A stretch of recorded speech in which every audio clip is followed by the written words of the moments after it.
प्रधानमंत्री भी सच बोलता है, राष्ट्रपति जी सच बोलते हैं। अब आपकी मुसीबत है कि सच सुनने की आदत भी चली गई है। महामिलावट यहाँ पहुंचने वाले नहीं है। ये महामिलावट देखने वालों को केरल में मुंह नहीं देख पाएंगे एक दूसरे का। उल्टा चोर चौकीदार को डांटे, बिचौलिए नहीं है। देश में आपातकाल थोपा कांग्रेस ने। कहानियां घड़ी जाती है तख्ता पलट करने की। नहीं, आपका 3 साल का डेफिनेशन क्या है वो भी मालूम नहीं। यानी आइडिया नया। अब आप कहेंगे हमारी योजना। देश बजट की चर्चा करता है और ये ईवीएम का रोना रो रहे हैं। हमें पसंद ना हो तो कुछ भी बोलते हैं, कुछ भी बुलवा लें, कुछ भी लिखवा दें। जो हुस्न से शुरू होती थी वो उनकी नजर गई। मैं जानता हूं और मैं गर्व करता हूं आपके परिवार के जीवन पर। उसी प्लानिंग कमीशन को आपके भूतपूर्व प्रधानमंत्री ने जोकरों का समूह कहा था।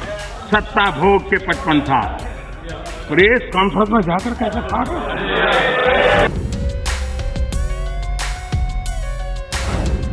जब बहुमत वाली सरकार होती है,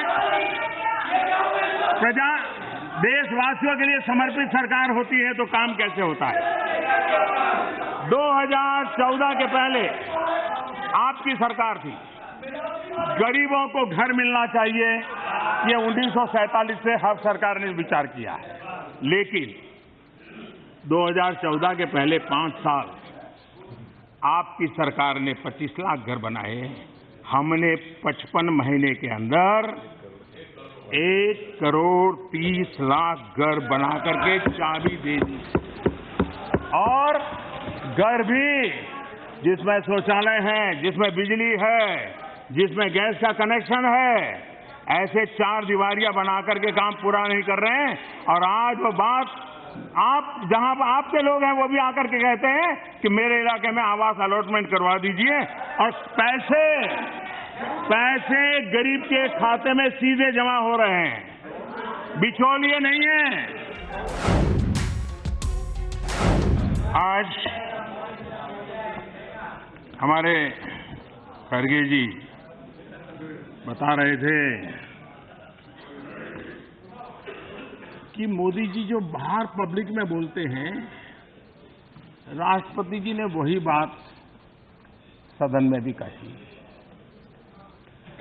मतलब ये सिद्ध हो गया कि सच बोलने वालों को बाहर दूसरा बोलना, अंदर अलग बोलना था नहीं।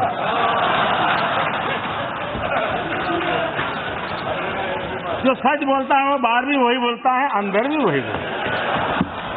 तो मैं आपका बहुत आभारी हूं कि आपने इस बात को रजिस्टर किया कि हम सच बोलते हैं, पब्लिक मीटिंग में भी सच बोलते हैं, जनसभा में भी सच बोलते हैं, लोकसभा में भी सच बोलते हैं। और प्रधानमंत्री भी सच बोलता है, राष्ट्रपति जी सच बोलते हैं। अब आपकी मुसीबत है कि सच सुनने की आदत भी चली गई है। आप इतना झूठ सुन चुके हो कि आपकी सच सुनने की आदत ही चली गई है। 2014 में 30 साल के बाद देश की जनता ने पूर्ण बहुमत वाली सरकार चुनी है। और देश अनुभव करता है जब मिलावटी सरकार होती है तब क्या हाल होता है। और अब तो महामिलावट आने वाला है।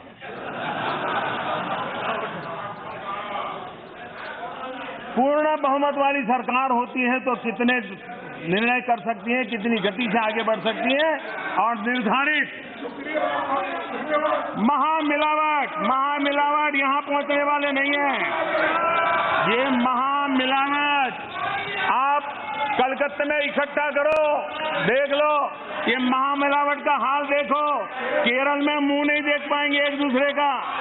ये महामिलावट का नेतृत्व करने वालों को उत्तर प्रदेश में बाहर कर दिया, ये महामिलावट देखने वालों को।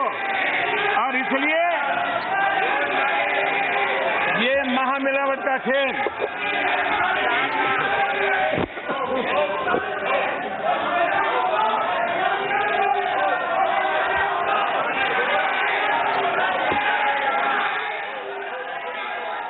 अस्थिर सरकार, अकल्पनीय सरकार, इसके कारण ये महामिलावट हो गया ना। देश ने 30 साल 30 साल ये स्थिति देखी है। देश कतई अब तो जो हेल्थ कॉन्शियस सोसाइटी है वो भी मिलावट से दूर रहती है। हेल्दी डेमोक्रेसी वाले भी ये महामिलावट से दूर रहने वाले हैं।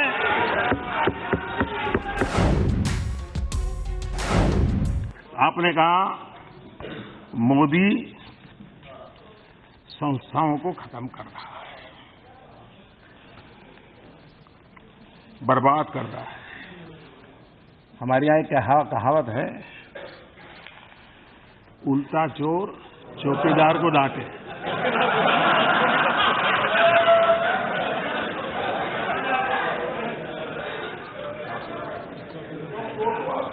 आप जरा बताइए, मुझे लगता है विचार करने की आवश्यकता है। देश में आपातकाल थोपा कांग्रेस ने, लेकिन कहते हैं इंस्टीट्यूशन मोदी बर्बाद कर रहा है। सेना को अपमानित किया कांग्रेस ने, कहते हैं मोदी बर्बाद कर रहा है। देश के सेनाध्यक्ष को गुंडा कहा, कहते हैं कि करने वाले कांग्रेस, कहते मोदी इंस्टीट्यूट बर्बाद कर रहा है। कहानियां घड़ी जाती है तख्ता पलट करने की।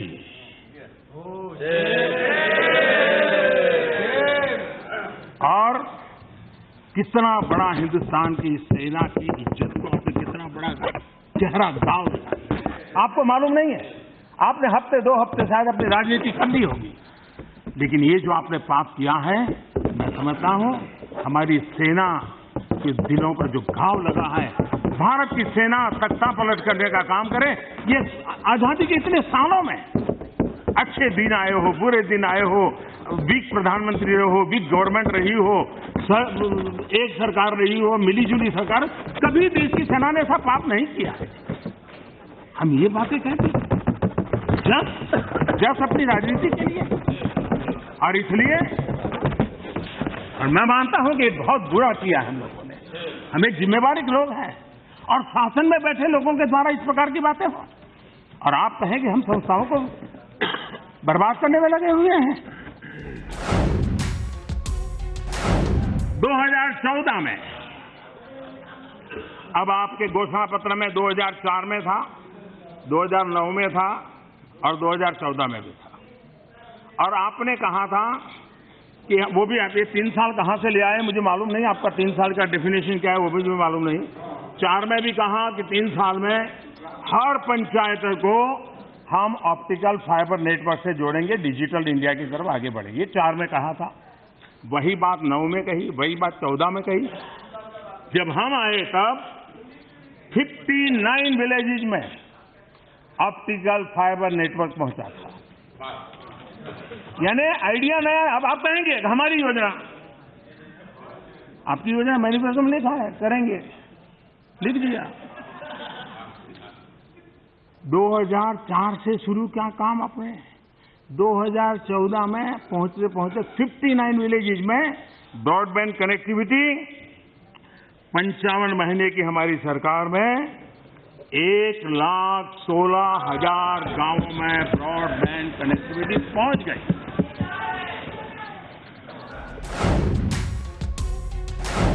छोटी मोटी शिकायतें रहने के बाद भी सभी राजनीतिक दल चुनाव आयोग की निर्णयों को मान करके चल रहे हैं। क्या हम उसको भी बर्बाद करके रहेंगे? हम आज उस पर बर्बाद करने में लगे हुए हैं। क्या हम उसकी दिशा में भी कुछ सोच सकते हैं क्या? उसी प्रकार से अपनी विफलता ईवीएम पर, अपनी विफलता, मैं तो हैरान हूं, देश बजट की चर्चा करता है और ये ईवीएम का रोना रो रहे थे। ये कितनी, यानी आप इतने डरे हुए, क्या हो क्या गया है आप लोगों को?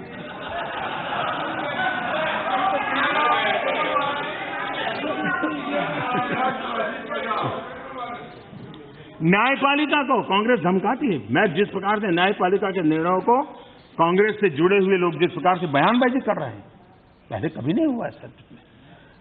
न्यायपालिका का निर्णय अच्छा हो बुरा हो, लेकिन उसका सम्मान इसलिए किया जा रहा है क्योंकि इंस्टीट्यूशन आखिर बचानी पड़ेगी। लेकिन हमें पसंद ना हो तो कुछ भी बोलते हैं। कुछ भी बुलवा लें, कुछ भी लिखवा दें। आप पूरी जुडिशरी को डराने के लिए महाभियोग के नाम से पूरी व्यवस्थाओं को हिलाने के लिए कोशिश की, और आप हमें कह रहे हो। हमारे खड़गे साहब ने शेर शायरी का मिजाज था उनका,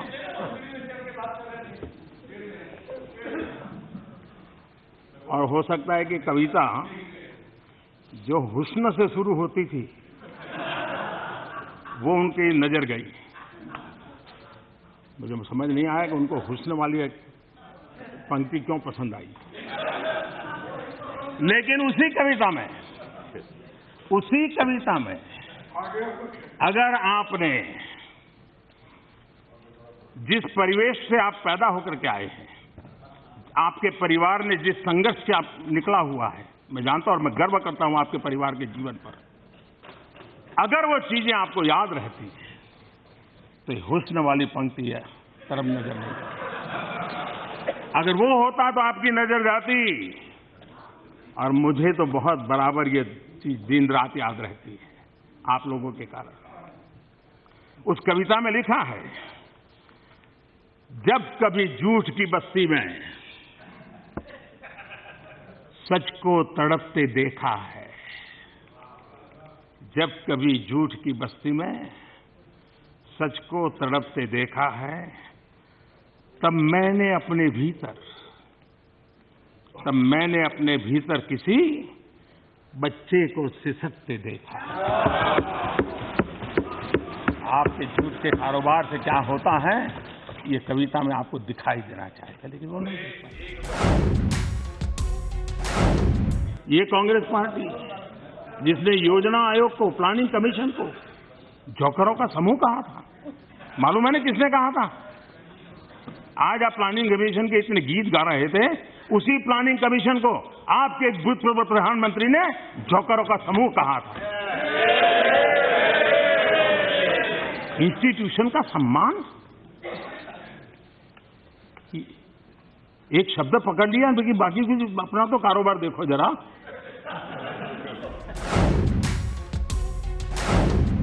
कांग्रेस 55 साल सत्ता भोग के 55 साल, हमारे 55 महीने सेवा भाव के 55 महीने। 55 साल का सत्ता भोग और 55 महीने का सेवा भाव, और जब नीति स्पष्ट हो, नीयत साफ हो, इरादे नेक हो, निष्ठा अटल हो, तो हम 24 घंटे गरीबों के लिए, देश के कल्याण के लिए, देश के विकास के लिए अपने आप को समर्पित करने के लिए एक नई ऊर्जा, नई प्रेरणा निरंतर पाते रहते हैं। आपने एमजीआर के साथ क्या किया? इतना ही नहीं, आपने मंत्रिमंडल के निर्णय, कैबिनेट का डिसीजन प्रेस कॉन्फ्रेंस में जाकर कैसे काट रहे?